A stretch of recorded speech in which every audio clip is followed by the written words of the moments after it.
Pendant des mois, les astronomes ont observé Atlas à 3 yeux, le troisième visiteur interstellaire après Oumuamua et Borisov, suivant du regard son étrange queue verte et son comportement inhabituel lors de son passage dans le système solaire. La plupart pensaient savoir à quoi ils avaient affaire, un simple corps énigmatique filant à toute allure près du Soleil.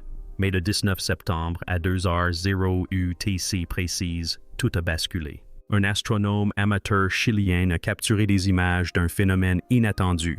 9 points lumineux ténus entourant Atlas, se déplaçant en parfaite synchronisation avec lui, tels des lucioles autour d'une lanterne. Quelques heures plus tard, le télescope James Webb, Hubble et le très grand télescope confirmèrent la même chose. Three Eye Atlas n'était pas seul. Il était accompagné de 10 objets, tous voyageant ensemble, tous présentant la même étrange lueur. Et ce que les scientifiques allaient bientôt découvrir à propos de ces compagnons invisibles allait bouleverser l'astronomie. Au départ, les professionnels ont écarté ces images, les attribuant à du bruit ou à des artefacts numériques, des erreurs typiques de la détection des rayons cosmiques par les appareils photo. Mais les images infrarouges de Weber et la précision du télescope Hubble ont dissipé tous les doutes. 9 petits corps célestes volaient bel et bien aux côtés des 3 étoiles de l'Atlas cosmique, chacun suivant exactement la même trajectoire et la même vitesse, chacun émettant la même étrange lumière verdâtre. L'analyse spectrale a confirmé ce que personne ne voulait croire. Il ne s'agissait pas de fragments arrachés au corps principal, mais d'objets indépendants présentant la même signature métallique qu'Atlas, du nickel, du cobalt et des alliages exotiques qu'on ne trouve généralement pas dans les comètes.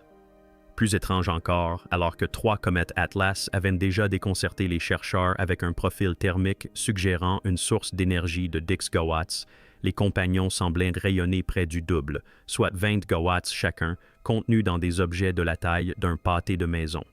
À titre de comparaison, cela suffirait à alimenter des pays entiers, compactés dans des fragments de roches et de glace. Les processus naturels ne produisent pas un tel résultat. La nature ne construit pas de petits corps dotés de réacteurs internes.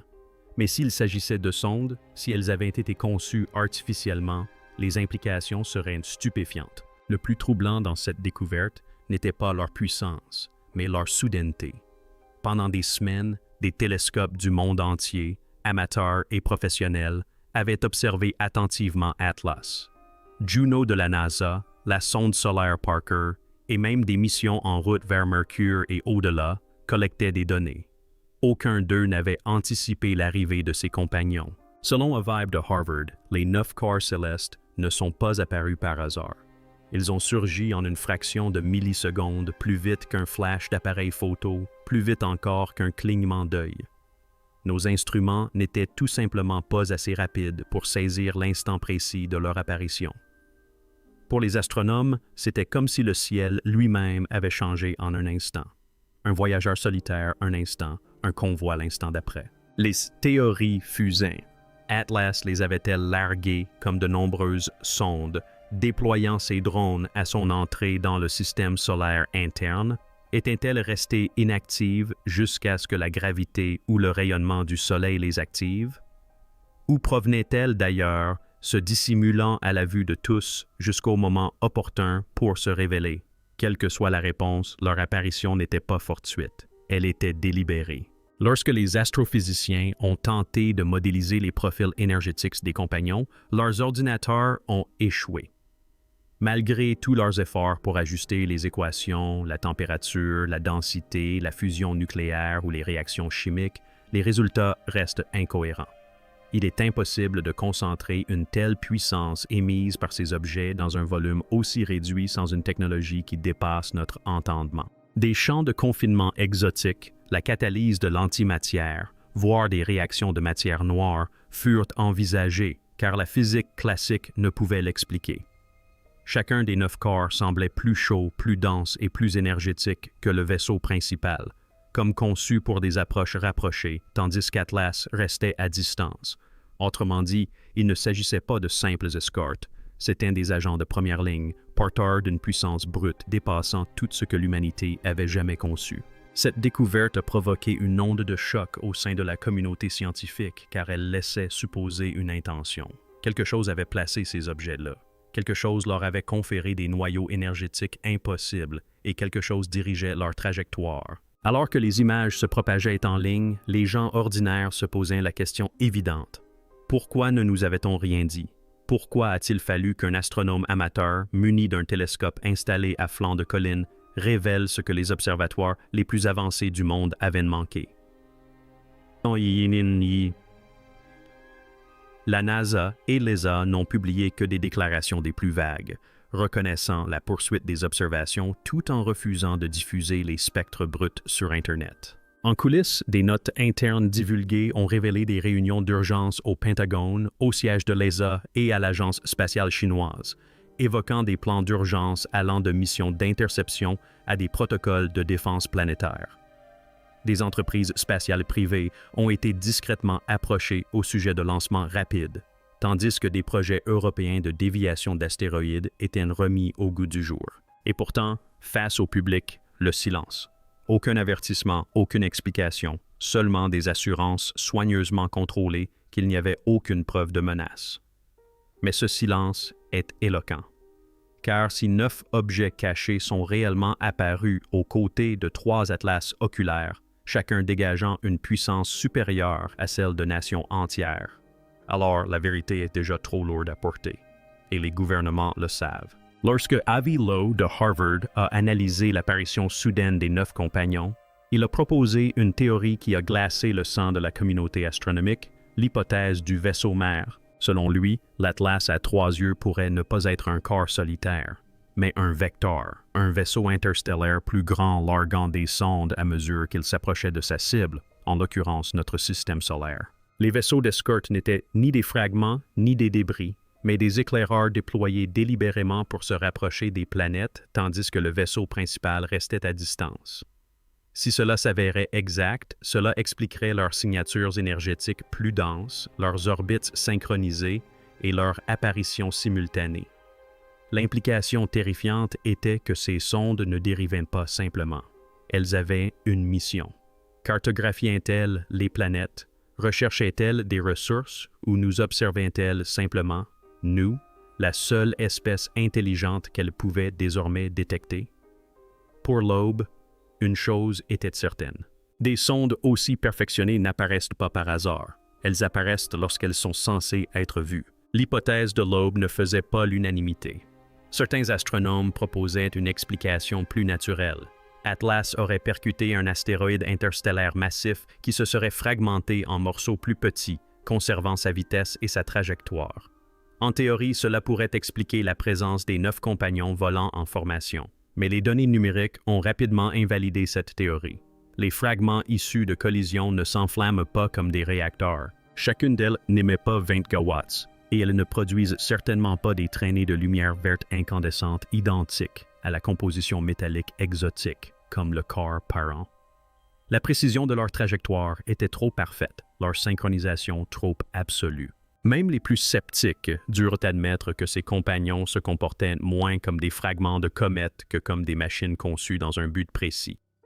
L'explication naturelle s'effondra sous le poids des preuves, ne laissant subsister que l'hypothèse d'une intervention humaine, une vérité que la plupart des scientifiques n'étaient pas prêts à admettre ouvertement. Comme si les 9 compagnons ne suffisaient pas, l'histoire devint encore plus étrange. Venant de la direction opposée du ciel, un autre objet interstellaire, C2025R2, surnommé SWN, s'approchait, 1000 fois plus grand et plus brillant qu'Atlas, avec une queue 5 fois plus large que la pleine lune. Swan devait atteindre son point le plus proche du Soleil quelques jours après Atlas. 2 géants interstellaires convergeant dans le même couloir spatial, escortés par une flotte de compagnons invisibles, le tout au cours de la même semaine d'octobre. Pour beaucoup, ce timing n'était pas une coïncidence. Certains ont émis l'hypothèse que Swan arrivait en tant que protecteur, interceptant Atlas et son escorte avant qu'ils ne puissent mener à bien leur mission. D'autres avançaient l'hypothèse inverse. Les 2 objets feraient une partie d'une même opération, convergeant près du Soleil pour échanger de l'énergie, des données, voire une cargaison. Par ailleurs, des historiens soulignaient que des traces d'étranges visiteurs à queue verte remontaient à des millénaires, apparaissant par cycles d'environ 200 ans. Si ces traces étaient authentiques, Alors l'humanité avait déjà connu ce phénomène et y avait survécu. Mais cette fois-ci, la survie n'était pas garantie. Alors que le public était laissé à ses spéculations, les gouvernements, eux, étaient loin d'être inactifs. Des notes internes divulguées ont révélé la tenue de réunions d'urgence au Pentagone, au commandement spatial européen et au sein de l'administration spatiale nationale chinoise. Des projets de plans d'urgence décrivaient tout. Des sondes de reconnaissance aux scénarios de défense planétaire purs et simples. La Chine aurait réorienté des ressources de son programme de fusée Long March 9 vers la conception d'un intercepteur à grande vitesse. L'ESA a ressorti les plans de sa mission abandonnée de déviation de l'astéroïde Doniote. Même des entreprises privées comme SpaceX et Blue Origin ont été discrètement approchées pour des lancements d'intervention rapides sans que personne ne s'en mêle. La NASA a refusé de publier les spectres bruts obtenus sur Internet. L'ESA s'est abstenue de tout commentaire et la Maison-Blanche n'a publié qu'une seule déclaration. Nous sommes conscients de la situation et la surveillons. Ce silence a alimenté la paranoïa, car lorsque 9 objets apparaissent soudainement, chacun dégageant une puissance inimaginable, et que les institutions les plus puissantes du monde répondent non par la transparence, mais par le secret, cela laisse penser que les enjeux sont bien plus importants que quiconque n'ose l'admettre. L'aspect le plus troublant de ces objets réside peut-être dans leur formation. Selon l'analyse de Harvard, les 9 objets sont apparus en une seule milliseconde, bien plus rapidement que n'importe quel processus de fragmentation naturelle. À titre de comparaison, un clignement d'œil humain dure 300 millisecondes et un flash d'appareil photo environ 5. Ses compagnons sont apparus 30 fois plus vite qu'un clignement d'œil et 100 fois plus vite qu'un éclair. Pour les astrophysiciens, cela signifiait une chose. Ils n'étaient pas apparus par hasard. Ils ont été déployés comme un mécanisme de déclenchement de précision, s'activant au moment précis. Rien dans l'astronomie naturelle ne fonctionne ainsi. Les comètes se fracturent lentement sous l'effet des contraintes, sur des heures ou des jours. Les astéroïdes se désintègrent lors d'impact en une cascade de poussières et de fragments. Mais 9 objets symétriques, rayonnant tous une puissance incroyable, apparaissant en parfaite synchronisation avec leur corps parent en moins d'une milliseconde, ce n'est pas de l'astronomie, c'est de la technologie. Les spéculations allaient bon train quant à la fonction des 9 compagnons. S'il s'agissait de sondes, elles pourraient être des éclaireurs chargés d'explorer et d'étudier les planètes de notre système solaire. Le fait qu'Atlas reste à distance expliquerait la puissance accrue de ces noyaux énergétiques, conçus pour résister à des rencontres plus rapprochées avec les mondes, leurs atmosphères et leurs champs magnétiques. Mais certains chercheurs mirent en garde contre une possibilité plus inquiétante. Une puissance de 20 gigawatts dans des objets aussi petits est non seulement excessive pour l'observation, mais représente une énergie suffisante pour une arme nucléaire. S'agirait-il de moissonneuses conçues pour extraire des ressources ou de l'énergie des planètes et des lunes? Ou pire encore, de machines de sécurité destinées à neutraliser les menaces avant que le vaisseau principal ne poursuive sa route? Sans communication, le silence règne, et le silence engendre la terreur. Car l'intention est invisible jusqu'à ce qu'elle se manifeste, et lorsqu'elle passe à l'acte, il est peut-être déjà trop tard pour réagir. Les historiens sont également intervenus dans le débat, soulignant que d'étranges comètes à queue verte ont été recensées tout au long de l'histoire humaine, selon des cycles d'environ 2 millénaires. Les archives impériales chinoises mentionnent un dragon céleste en 200 avant notre ère. Des tablettes babyloniennes décrivent une étoile qui se fendit, annonciatrice de bouleversements. Les chroniques médiévales européennes parlent d'une bannière verte dans le ciel aux alentours de l'an 1000. Si ces observations sont exactes, alors ce à quoi nous assistons aujourd'hui n'est peut-être pas nouveau, mais le retour d'un phénomène déjà survenu. Se pourrait-il que tous les 200 ans, ces objets convergent vers le Soleil, ne laissant derrière eux que des récits énigmatiques que nos ancêtres ont tenté d'immortaliser? Si tel est le cas, notre époque n'est pas la première à se confronter à cette énigme. Nous sommes simplement les premiers à le faire avec les instruments nécessaires pour la percevoir clairement. Et cette prise de conscience est peut-être la plus terrifiante. Que l'humanité ne soit peut-être pas en train de vivre un premier contact, mais un événement récurrent qui précède la civilisation elle-même. Tandis que le public spécule et s'interroge, en coulisses, la mobilisation a déjà commencé. Les satellites de défense sont recalibrés, les sondes de reconnaissance réaffectées et les communications classifiées entre les agences spatiales s'intensifient. Selon certaines informations, la Chine aurait accéléré son programme de défense planétaire, longtemps retardé, tandis que l'Europe relancerait des projets d'intercepteurs cinétiques. Les États-Unis, silencieux publiquement, auraient mis en place des comités d'urgence à la NASA et au Pentagone, examinant tous les aspects, de la préparation nucléaire aux stratégies de signalisation. Mais voici la vérité troublante. Le temps nous est compté. Atlas et ses compagnons approchant de leur périhélie dans quelques semaines, il est trop tard pour développer de nouvelles technologies ou mettre en place une défense coordonnée. Si ces objets sont hostiles, nous sommes déjà pris au dépourvu. Et s'ils ne le sont pas, pourquoi ce silence? Pourquoi ce secret? Car la plus grande crainte n'est peut-être pas ce qu'ils sont, mais ce que leur reconnaissance nous ferait subir. Dans les jours qui suivirent l'apparition des 9 escortes, de subtiles anomalies commencèrent à se propager à travers le système solaire. Des magnétomètres ont détecté de faibles impulsions synchronisées alignées sur les orbites d'Atlas et de ses compagnons, se répétant toutes les 43 secondes comme un battement de cœur. Des sismographes en Antarctique, en Amérique du Sud et en Asie ont enregistré des vibrations extrêmement faibles sans origine tectonique. Même les animaux migrateurs, les baleines du Pacifique, les oiseaux d'Europe, les insectes vivant profondément sous terre, modifièrent leur route de navigation comme si leur boussole interne avait été déréglée. Ces signaux n'étaient pas aléatoires, et leur synchronisation correspondait parfaitement au mouvement du convoi. Certains chercheurs commencèrent à murmurer que la Terre elle-même était activée, son squelette magnétique entrant en résonance avec quelque chose de caché à l'intérieur de ces objets. Si c'était une coïncidence, c'était la plus parfaite de toute l'histoire de l'humanité. Si ce n'était pas le cas, alors les 9 vaisseaux d'escorte ne se contentaient pas de voyager, ils harmonisaient le système solaire. Puis vint la découverte la plus glaçante. Des radioastronomes ont intercepté une impulsion d'énergie dirigée émise par l'un des satellites d'escorte, non pas vers la Terre, mais vers la Lune. Sa trajectoire était précise, frappant une région connue depuis longtemps pour ses mascons, des anomalies gravitationnelles denses situées sous la croûte lunaire.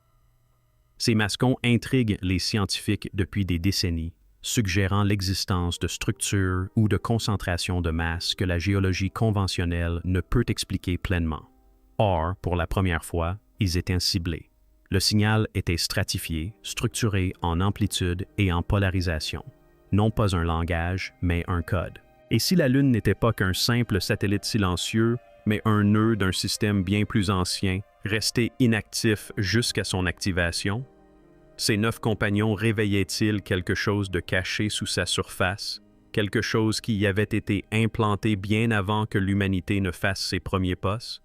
Si ces escortes sont des sondes, alors peut-être que la Lune ne nous a jamais appartenu. Malgré l'accumulation de preuves, le silence des institutions internationales n'a fait que s'accentuer. La NASA a refusé de publier les spectres bruts obtenus par Internet. L'ESA a esquivé toutes les demandes d'information et la Chine est restée d'un silence énigmatique, malgré les fuites d'informations faisant état de lancements d'urgence discrètement préparés. La Maison-Blanche s'est contentée d'une simple phrase « Nous sommes au courant et suivons la situation de près », sans plus de précision. Pour le grand public, la seule source d'informations fiable provenait des astronomes amateurs qui publiaient leurs images en ligne, reconstituant ainsi des schémas que les gouvernements refusaient de reconnaître. Mais le silence lui-même devint le message le plus éloquent, car lorsque 9 objets surpuissants apparaissent soudainement autour d'un visiteur interstellaire et que les agences les plus puissantes du monde réagissent par la censure et le secret, ce n'est pas un réconfort. C'est la confirmation que ce qu'elles savent ne peut être révélé. Finalement, la mécanique orbitale a révélé un détail trop précis pour être ignoré. Les 3 astéroïdes Atlas et leurs 9 escortes, ainsi que la géante S-Swanner 2, devaient s'aligner dans un étroit couloir solaire à la mi-octobre. Leur périhélie se chevaucherait à quelques jours d'intervalle, leur distance au Soleil étant inférieure à 50 millions de kilomètres. Pour des corps célestes choisis au hasard, une telle synchronisation est impossible. Pour les télescopes artificiels, cela ressemble à une simple planification. Pour de nombreux astronomes, cela ne signifiait qu'une chose, un rendez-vous. Qu'il s'agisse d'un ravitaillement, d'un échange de données ou de quelque chose de plus obscur, le timing était impeccable. Et la période d'obscurité, lorsque le soleil aveugle nos télescopes, garantissait que les moments les plus critiques resteraient invisibles. C'était comme si le ciel lui-même conspirait pour nous maintenir dans l'ignorance, ou pire, comme si le moment avait été choisi précisément pour dissimuler la vérité. Depuis des siècles, l'humanité contemple le ciel nocturne et imagine des mythes, des dragons, des bannières de feu, des présages de changement. Mais ce que le télescope spatial James Webb, le très grand télescope et les observations de particuliers équipés d'instruments de jardin ont révélé aujourd'hui n'est pas un mythe, mais une réalité. Le 3 Atlas n'est plus un mystère isolé. Elle est flanquée, escortée par 9 compagnons plus petits qui dégagent une puissance incroyable, manœuvrent avec une précision chirurgicale et apparaissent non par hasard, mais par un déploiement délibéré. En un clin d'œil, le système solaire est passé d'un seul objet interstellaire à 10, et cette révélation change tout. Car s'il s'agit de sondes, s'il s'agit de machines, alors elles ne sont pas là pour dériver. Elles sont là pour agir. Leurs mouvements synchronisés, leurs impulsions dirigées vers la Lune, leur étrange résonance avec le champ magnétique terrestre, tout indique une mission qui se déroule encore sous nos yeux. Ajoutez à cela la convergence de SWNR2, 100 fois plus imposant, qui devrait arriver simultanément dans le même couloir, et le silence de nos institutions prend alors des allures de confinement plutôt que de prudence. Elles savent qu'un événement extraordinaire se produit. Elles savent que ce n'est pas une coïncidence et elles préfèrent le silence à la divulgation. Nous voulions des réponses, mais nous n'avons que des questions qui nous interpellent plus profondément que tout ce à quoi la science nous a préparés. Sommes-nous témoins d'un convoi arrivant à un rendez-vous, d'une flotte exécutant un plan établi bien avant notre existence? Ces escortes sont-elles des gardiennes, des éclaireuses ou des moissonneuses?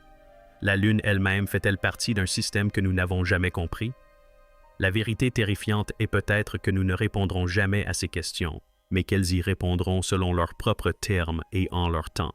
La plus grande crainte n'est pas d'avoir découvert quelque chose d'étranger. La plus grande crainte est que ce convoi ait toujours été en route, que ces cycles se soient déjà produits et que l'humanité ne soit suffisamment avancée que maintenant pour s'en apercevoir. Et si nous n'avions jamais été les observateurs, mais les observés? Et si nos télescopes n'avaient pas révélé le secret de 3E Atlas, mais avaient plutôt déclenché la phase suivante de sa mission? Ce n'est pas de la science-fiction. Cela se produit en ce moment même, au-dessus de nos têtes. 10 objets, synchronisés, puissants et déterminés, tracent leur chemin à travers notre système solaire. Et à mesure qu'ils se rapprochent, une possibilité troublante demeure. Et s'ils ne faisaient que passer? Et s'ils étaient là pour nous?